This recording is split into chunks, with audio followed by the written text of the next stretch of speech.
내가 관원과 함께 앉아 음식을 먹게 되거든 삼가 내 앞에 있는 자가 누구인지를 생각하며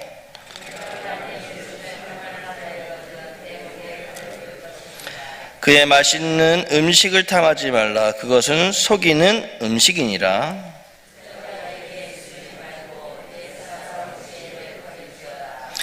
내가 어찌 허무한 것에 주목하겠느냐. 정령이 재물은 스스로 날개를 내어 하늘을 나는 독수리처럼 날아가리라.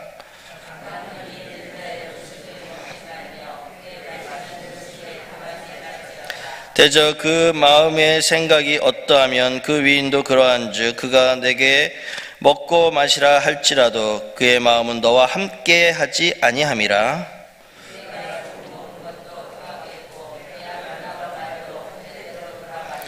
미련한 자의 귀에 말하지 말지니 이는 그가 내 지혜로운 말을 업신여길 것임이니라.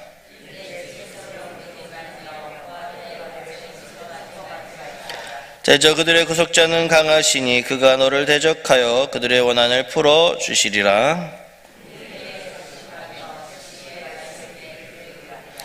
아이를 훈계하지 아니하려고 하지 말라. 채찍으로 그를 때릴지라도 그가 죽지 아니하리라.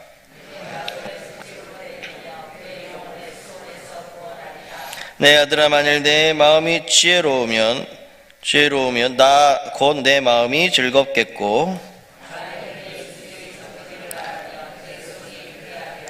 내 마음으로 죄인의 형통을 부러워하지 말고 항상 여호와를 경외하라.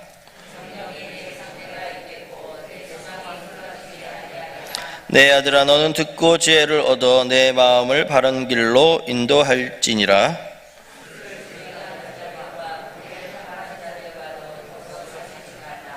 술 취하고 음식을 탐하는 자는 가난하여질 것이요 잠자기를 즐겨하는 자는 헤어진 옷을 입을 것임이니라.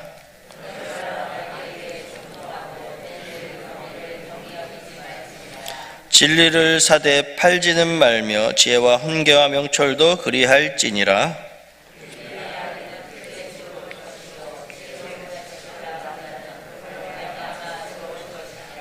내 부모를 즐겁게 하며 너를 낳은 어미를 기쁘게 하라.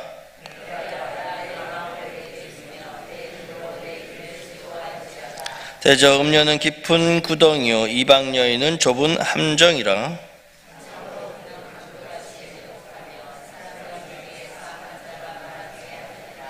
재앙이 네게 있느뇨. 근심이 네게 있느뇨. 분쟁이 네게 있느뇨. 원망이 네게 있느뇨. 까닭없는 상처가 네게 있느뇨. 붉은 눈이 네게 있느뇨.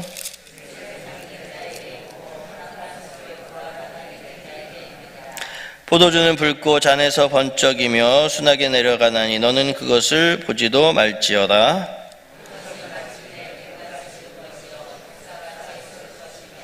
또 내 눈에는 괴이한 것이 보일 것이요 내 마음은 구부러진 말을 할 것이며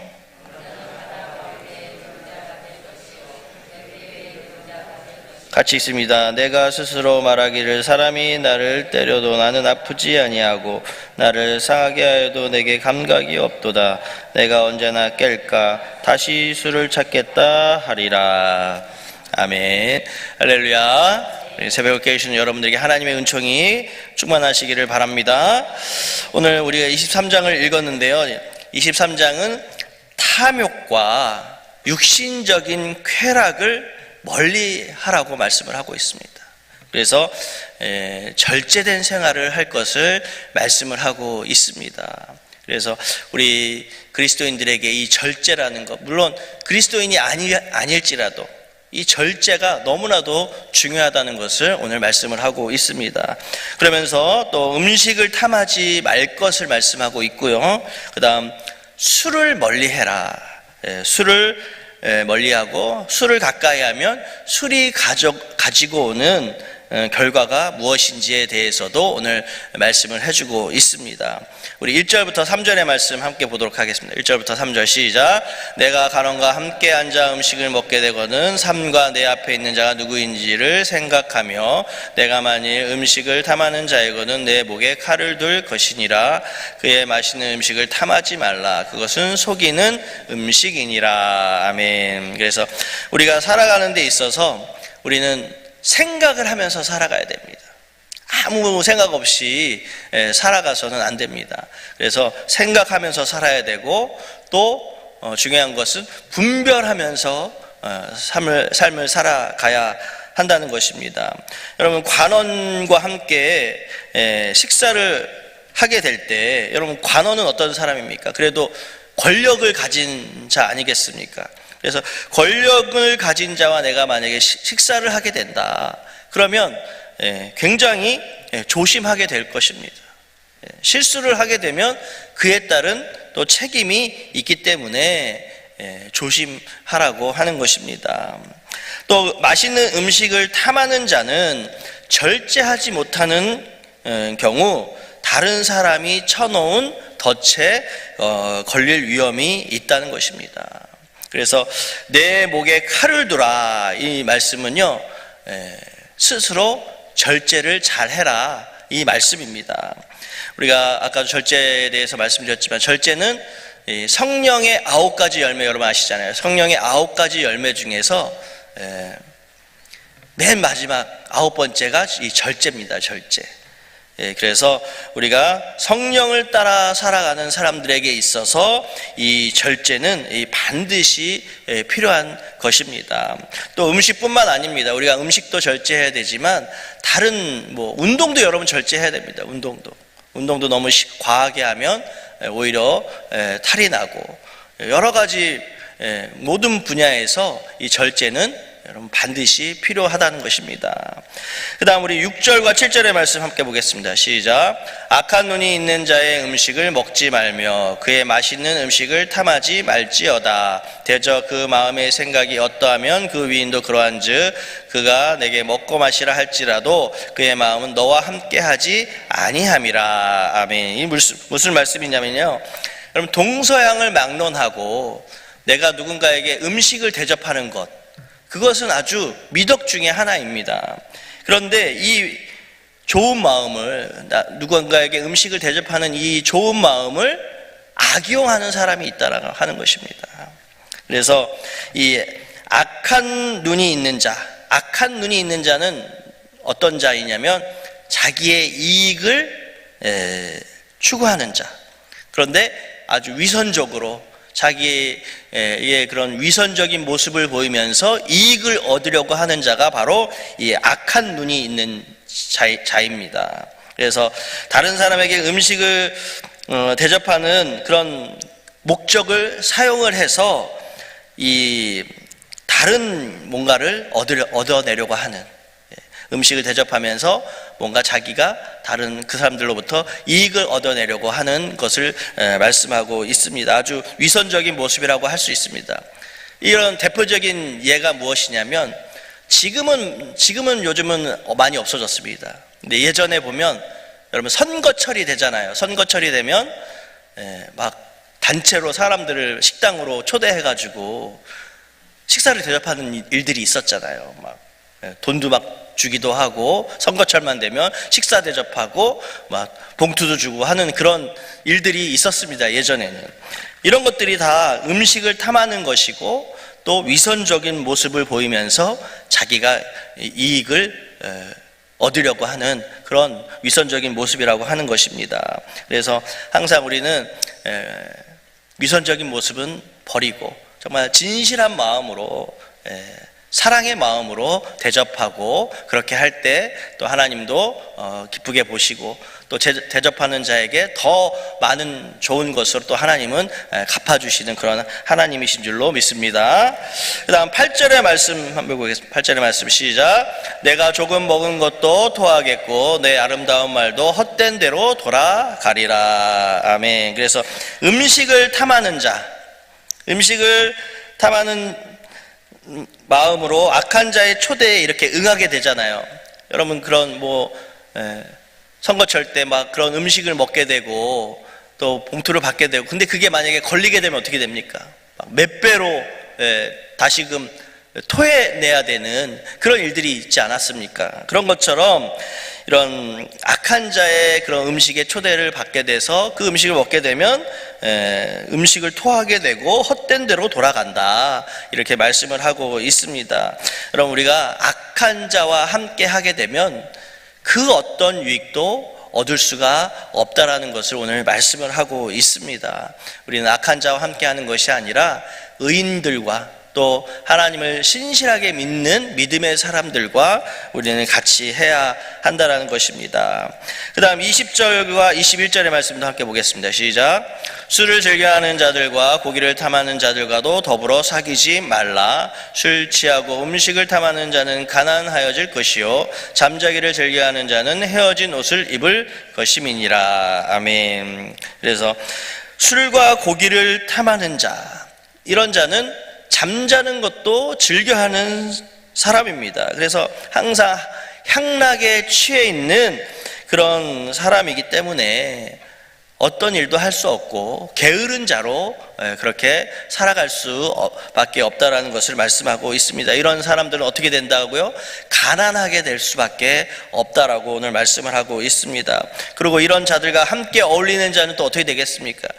같이 어울리는 자도 같이 가난하게 될 수밖에 없는 것입니다. 그래서 우리가 사람을 사귈 때 있어서 정말 신실한 사람, 성실한 사람, 부지런한 사람, 또 하나님을 잘 믿는 믿음의 사람들과 우리가 사귀어야 되지, 이렇게 술 취하고 또 잠자기를 좋아하고 게으르는 자들과 사귀게 되면 그 사람도 똑같이 될 수밖에 없다라는 것을 오늘 말씀하고 있습니다. 그 다음 22절 말씀은 우리 부모님에 대한 말씀을 하고 있습니다. 우리 함께 읽어보도록 하겠습니다. 시작. 너를 낳은 아비에게 청정하고 내 늙은 어미를 경히 여기지 말지니라. 아멘. 여러분, 참 요즘 세대가요, 참 악해졌다라는 게 느낄 수 있는 게 뭐냐면, 자기를 낳아주시고 길러주신 그 부모님께 대해서 감사하지 않고 좀 기분이 언짢고 부모에 대한 기분이 언짢으면 연락을 끊어버리는 그런 경우들을 제가 많이 본 것 같습니다. 우리가 낳아주시고 길러주신 부모님의 말씀을 우리가 청정하고 또 부모님을 또 내가 믿고 사랑하고 공경해야 되는데, 이런 것들이 지금 많이 약해진 세대가 되었습니다. 그래서 부모님과는 항상 사랑하는 관계로 잘 지내야 되고 또 서로를 신뢰하는 관계가 되어야 됩니다. 그리고 무엇보다 부모님을 공경하는 그런 마음을 가지고 우리가 부모님과 함께 사랑하면서, 서로를 사랑하면서 서로 함께 좋은 것들을 나누면서 이렇게 지내야 되는 것이 맞는 줄로 믿습니다. 항상 우리가 세대가 악해질수록 부모님을 무시하고 그렇게 부모님의 말씀을 따르지 않는 그런 세대가 되어버렸습니다. 그래서는 안 된다, 성경은 말씀하고 있습니다. 항상 부모에게 잘하고 부모를 공경해야 장수의 복도 있다라고 말씀을 하고 있습니다. 항상 저를 낳아주시고 길러주신 분이 부모님 아니겠습니까? 부모님이 안 계시면 내 존재가 없는 것인데, 그 부모님을 항상 잘 모시면서 공경하시면서 또 연로하신 부모님, 힘이 없으신 부모님 위해서 여러분 더 많이 기도하시면서 더 안부전화 많이 하시면서 그렇게 부모님을 잘 모시는 여러분들 되시기를 바랍니다. 그리할 때 또 하나님은 또 다른 복으로 하나님께서 채워주실 줄로 믿습니다. 그 다음 29절부터 35절 끝절까지는요, 술 취하는 자에 대해서, 술 취하는 자가 당하는 재앙에 대해서도 말씀을 하고 있습니다. 근심, 분쟁, 원망, 상처, 이런 재앙들은요 다 술 취한 사람들이 받게 되는 재앙을 말씀을 하고 있습니다. 그래서 술을 가까이 하고 술을 취하는 자가 왜 재앙을 만나게 되는가, 그 이유에 대해서는요 우리 32절과 33절의 말씀을 한번 보겠습니다. 시작. 그것이 마침내 뱀같이 물 것이요 독사같이 쏠 것이며 또 내 눈에는 괴이한 것이 보일 것이요 내 마음은 구부러진 말을 할 것이며. 아멘. 그래서 여러분, 술은 뱀과 같이, 독사와 같이 그렇게 술을 가까이 하는 자들에게 해를 끼친다는 것입니다. 뱀과 독사는 어떻습니까? 그 사람을 이빨로 물면서 독을 퍼뜨리면서 그 사람이 제대로 살아가지 못하도록, 결국에는 사망에 이르도록 하는 것이 독사입니다. 그래서 술은 독사와 같다.